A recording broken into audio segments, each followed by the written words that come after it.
With the Paris and the end of the Revolutionary War in 1783, the country was now independent, but the country faced a whole lot of problems. In the years following the Revolutionary War, it became apparent that the political system that the country had under the Articles of Confederation was not able to cope with all the problems that the country faced. Consequently, in 1787, delegates from 12 states convened in Philadelphia, Pennsylvania, to draft a new constitution for the struggling nation. In this lesson, we're going to discuss a number of things. We're going to talk about the problems that faced the country in the 1780s after the Revolutionary War. We're going to talk about the events that resulted in the Constitutional Convention in 1787, how that convention came to be, and we're going to talk about the process of ratifying the new Constitution by the 13 states between 1787 and 1790. So we're going to begin by looking at the problems that the country faced in the 1780s and talk about how, under the Articles of Confederation, these problems were not being resolved.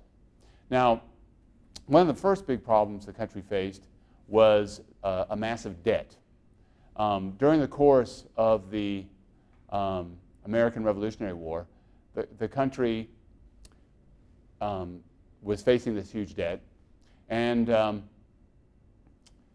first of all, this was a debt that was owed by the Continental Congress and by the individual states. You see, during the course of the war, both the states and the Continental Congress had borrowed money from French and Dutch bankers, and they'd also borrowed from other Americans.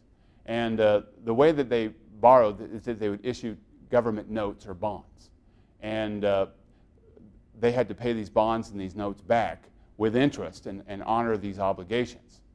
Now, this debt was rising, and in 1782, the Continental Congress, to deal with this debt, proposed a solution. What it would do was create a national customs duty, which would be levied on all the states, and it would use that money to pay off the national debt, to pay off the debt of the Continental Congress. Now, under the Articles of Confederation, this proposal to get passed had to be approved by 2/3 of the state legislatures, just to become the law of the land. But the measure failed because they could not get enough states to agree to it. There are a number of reasons for this. One reason is that the states all had debts of their own to pay, and they didn't want to give up the right to collect customs duties because that would make it harder for them to pay off their own debts. Another problem that was in this, problem that they had to deal with was the regulation of commerce.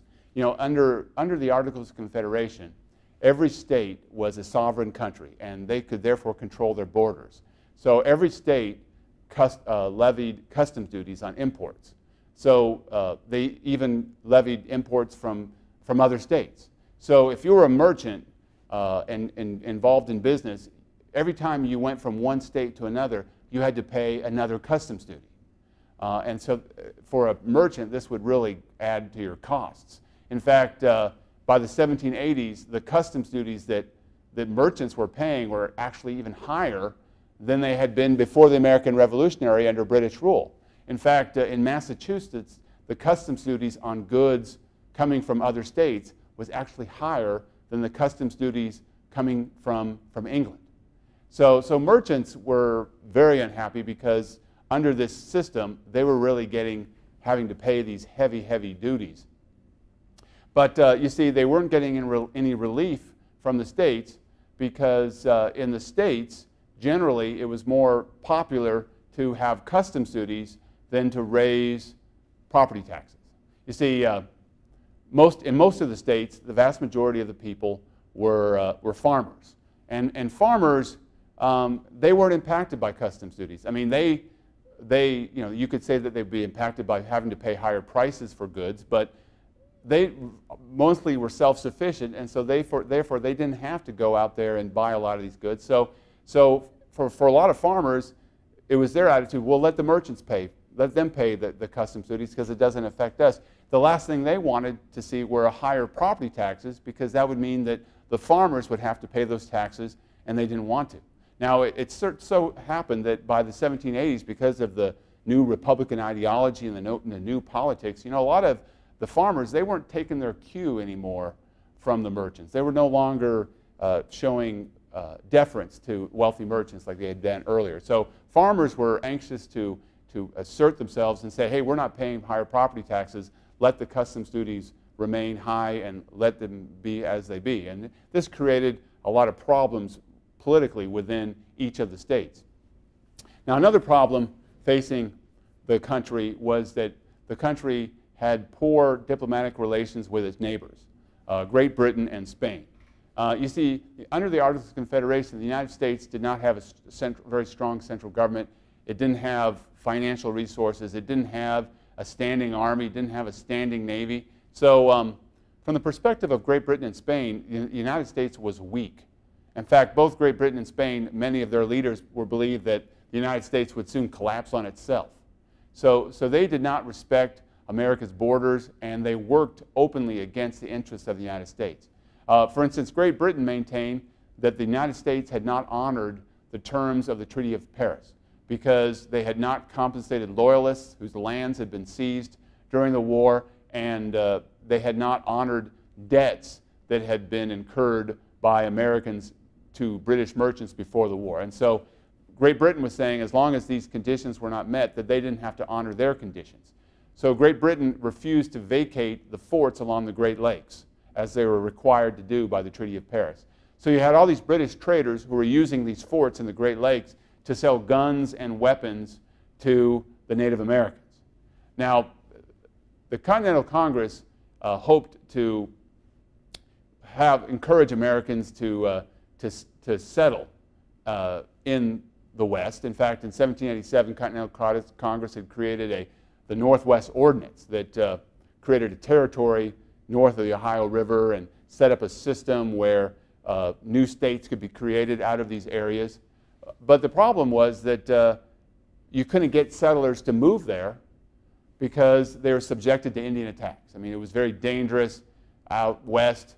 And so as long as the British were providing the Indians with guns and weapons and supplies, the West would continue to be unsafe. Now Spain, to the south, bordered the United States. Spain controlled Florida. And you got to remember that Florida extended all the way along the Gulf Coast at that point. Now, the Spanish, they didn't want a bunch of Americans to settle in the area, and they hoped to see America collapse anyway. They didn't want a lot of people moving west of the Appalachians into places like Tennessee and Kentucky. So they were actually allied with the Creek Nation, which was one of the larger Indian nations in the South, what is today the Southeast. And the Creek Nation were a constant threat to American settlers moving out west. In fact, to discourage American settlement, the Spanish actually shut down the port of New Orleans to American traffic. Now, the port of New Orleans, for folks living west of the Appalachians, that was one of their only outlets to the outside world. So by cutting off New Orleans, basically Americans living west of the Appalachians had no way to get their goods to the outside world. In fact, another problem arose to talk about conflicts. In 1784, settlers in East Tennessee decided that they no longer wanted to be part of North Carolina, and they wanted to create their own state called they called it the state of Franklin. And they wanted to be the state of Franklin to get membership in the Confederation. But the problem was that North Carolina claimed that they controlled Tennessee, what is today Tennessee. And when they took their idea to the Continental Congress, they could only get 7 states to approve the entry of the state of Franklin into the Confederation. And they needed 9 to make things happen. So, in fact, in 1787, North Carolina decided to take military action and sent forces to dismantle the state of Franklin. So we can see that when you go to look at the situation in the United States, there was a lot of instability and uncertainty. And there was even instability within the states themselves. And in every state not every state, but in most states, you had a lot of factionalism, one faction against another. And what had happened is because of this new Republican ideology, this new belief in equality of all citizens, farmers and artisans were not the knockovers that they had once been. They were willing to stand up and not to accept the wealthy merchants or wealthy planters as their natural leaders. They wanted the state legislature to do the will of the people. So what often happened in this time was that legislatures were elected, and then their officers were thrown out, and new legislators were brought in. And governors under these state constitutions had very brief terms of office, so governors came in and governors went out. And so there really wasn't any kind of stability at the state level. Now, one of the most contentious issues of all involved this whole issue of taxes and the currency. Farmers, they wanted low property taxes because they didn't want to pay money. They didn't want to pay cash. And they also wanted the states to print lots of paper money because they figured the more the state printed paper money, they could just use the paper money to pay off their debts and to pay off their taxes. And they also believed that, they also wanted to be able to pay their taxes in kind. Like a lot of farmers made whiskey, and so they said, well, why can't we, instead of, we don't have a lot of cash on hand, we're just poor farmers, can't we just pay our taxes in whiskey or in goods? Well, you see, this put the farmers in conflict with wealthy merchants, because merchants, they wanted lower customs duties and higher property taxes because these customs duties were killing their bottom line. They also didn't like the idea of printing a bunch of paper money because paper money, as opposed to precious metals like gold and silver, paper money leads to inflation. And it might help farmers pay off their debts, but the problem with inflation that if you're in the business of lending money, with inflation, that means you're going to get less money back than what you lended. So merchants, they were at loggerheads with farmers. Merchants wanted higher property taxes, lower customs duties, and an end to all this paper money. Now, in Massachusetts, in 1786 and 1787, this factionalism came to armed conflict.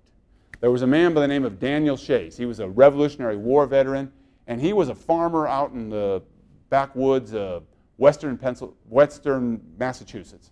And him and his fellow farmers, they formed a militia.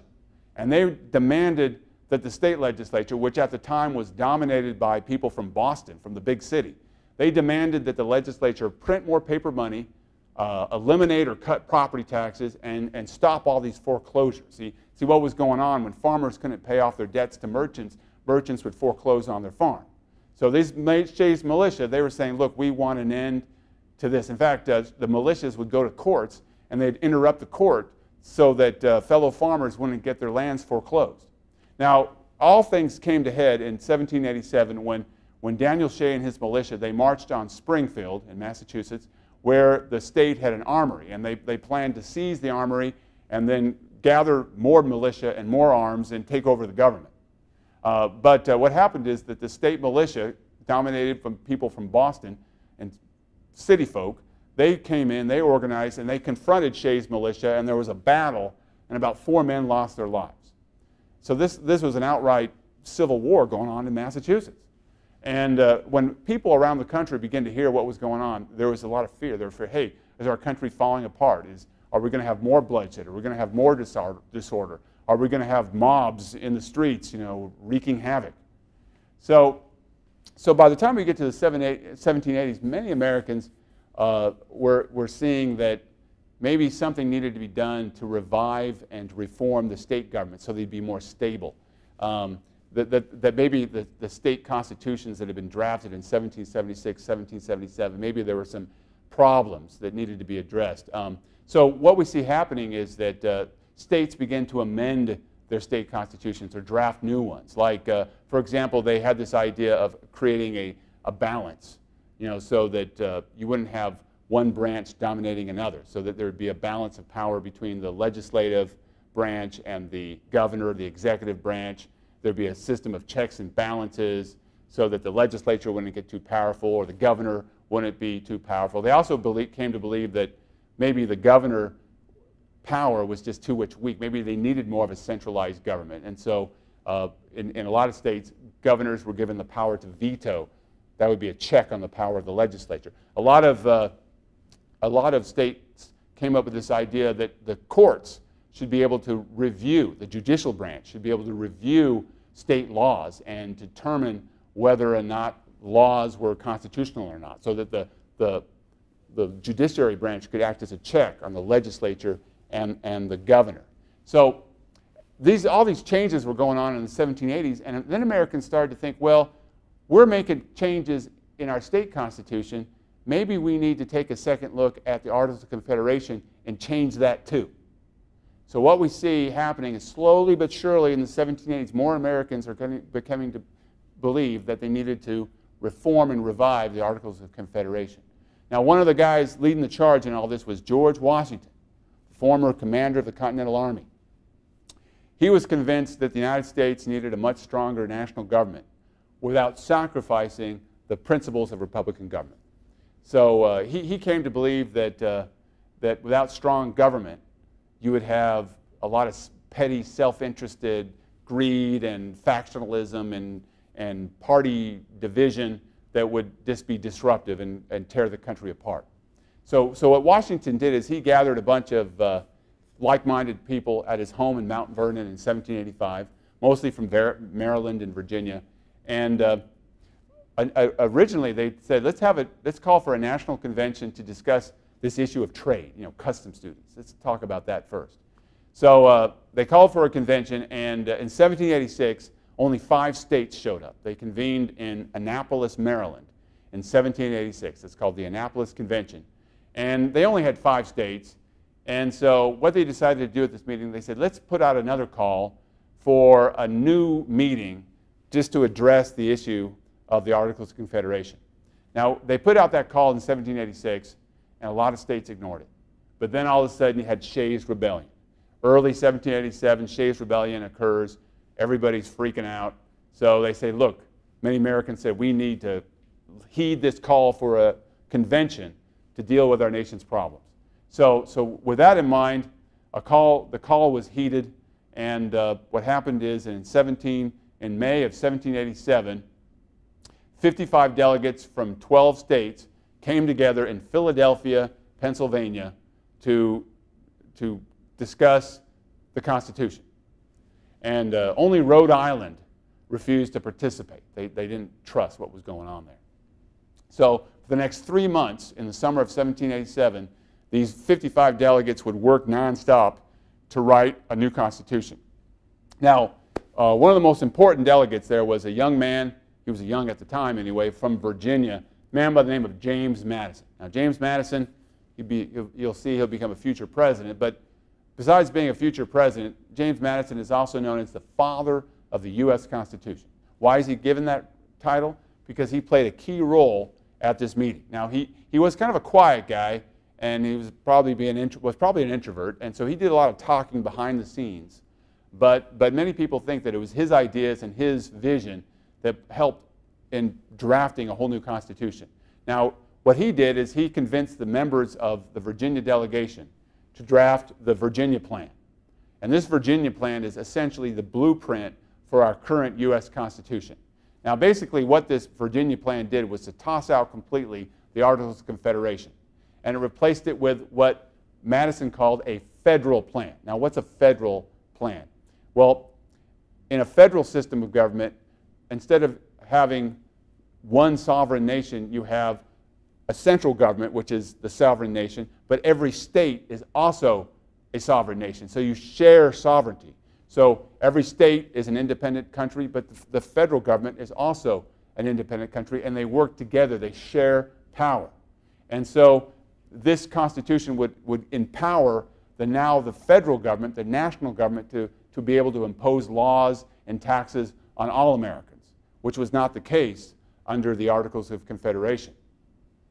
Now, he also created a plan that called for 3 branches of government. Instead of just having a legislature like with the Articles of Confederation, now you had 3 branches of government. We already talked about how this was in place already in the states. So you had an executive branch, a legislative branch, and a judicial branch. Now when this plan was proposed, some of the delegates from states with smaller populations objected to the plan. You know, Virginia at the time was one of the bigger states, was one of the bigger populations. Now, the reason why small states objected to this plan was because under this plan, Congress had two houses. You had a House of Representatives, which is the lower house, and a Senate. Now, under the Virginia plan, the House of Representatives would be based on population. So states with larger population would send more representatives to the House of Representatives. Now, under this plan, the House of Representatives would in turn elect members to the upper house or Senate.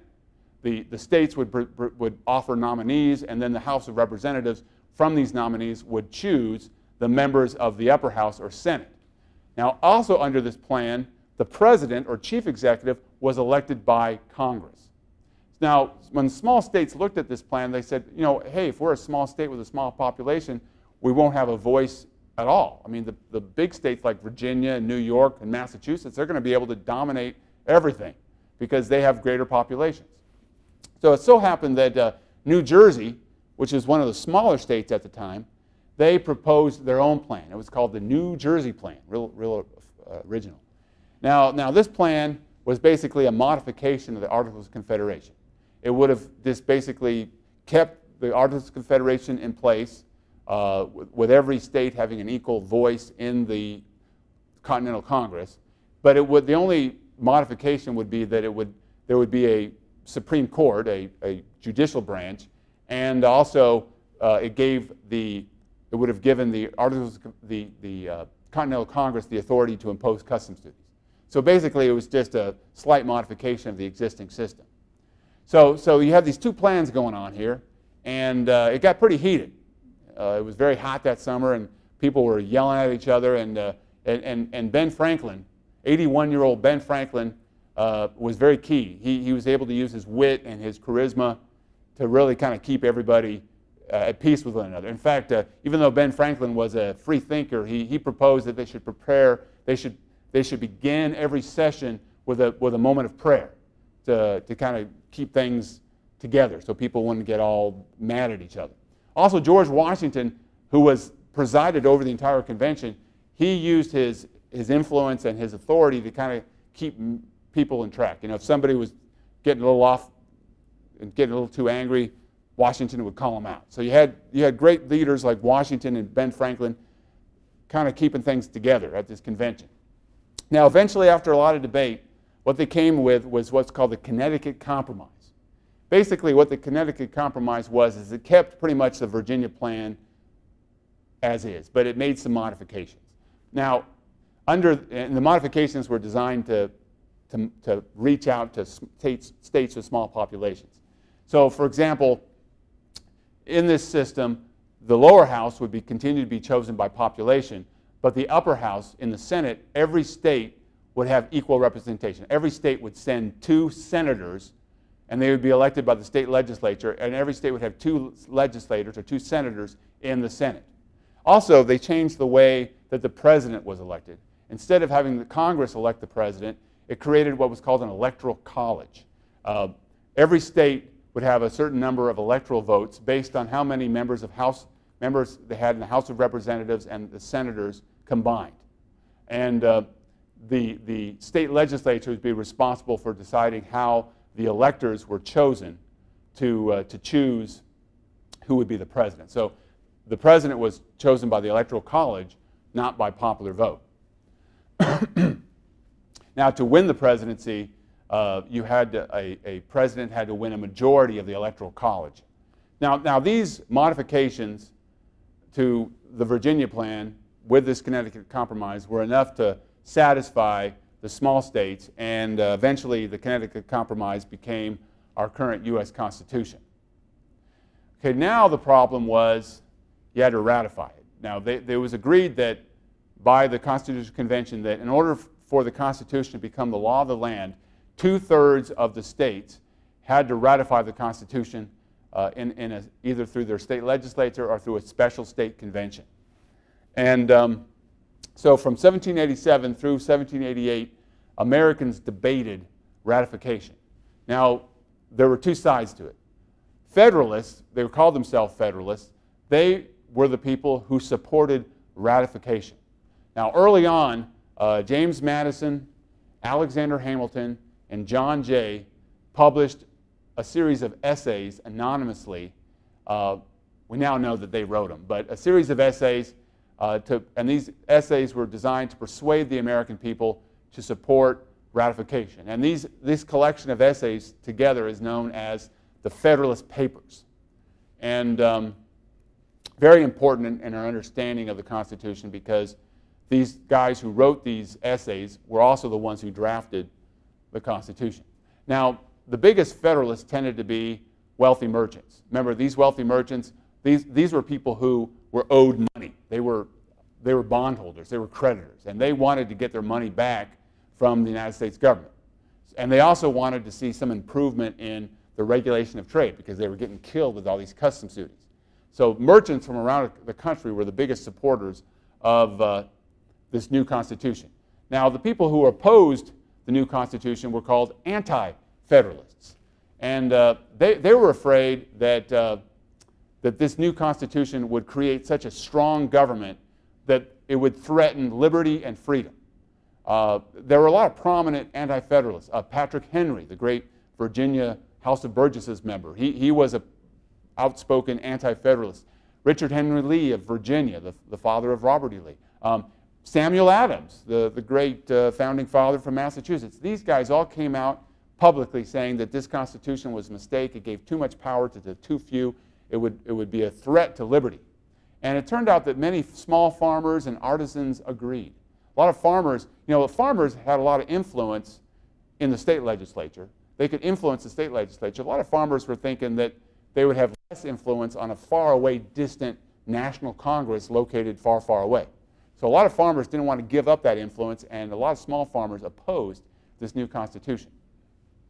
Now, by the summer of 1788, you had a situation where 2/3 of the states, 9 of the states, had ratified the Constitution. The problem was that two of the larger states, New York and Virginia, had still not ratified it. And a lot of people were thinking that without getting these big states on board, that would be a problem. And there are the 2 other states that refused to have anything to do with the new Constitution were North Carolina and Rhode Island. So what happened is that in order to get these states on board, Federalists made a promise. They said, look, if you ratify this Constitution, we will add to this Constitution a Bill of Rights. We will add amendments to the Constitution, and this Bill of Rights will guarantee the rights of all citizens. Now, a lot of state constitutions already had bills of rights attached to their constitution, and basically what they were saying here was that they would add a Bill of Rights that would define and defend the liberties of the American people. And this was designed to send a message to small states and states that they had nothing to fear from a more powerful federal government. Now, with the promise of a Bill of Rights, by the end of the summer of 1788, Virginia and New York ratified the Constitution. North Carolina, they waited till 1789 when Congress drafted the first Bill of Rights, and they ratified the Bill of Rights, the first 10 amendments to the Constitution, along with the Constitution. Rhode Island, they were so suspicious, they waited till 1790. They wanted to see and make sure that all the other states had ratified the first 10 amendments as Bill of Rights before they even ratified the Constitution. But by 1790, by the time that Rhode Island ratified the Constitution, the U.S. had already conducted its first elections under this new Constitution, and George Washington, surprise, surprise, was elected president, our first president, in 1788. In the next lesson, we're going to examine the story of and the achievements of George Washington in his first term as President of the United States.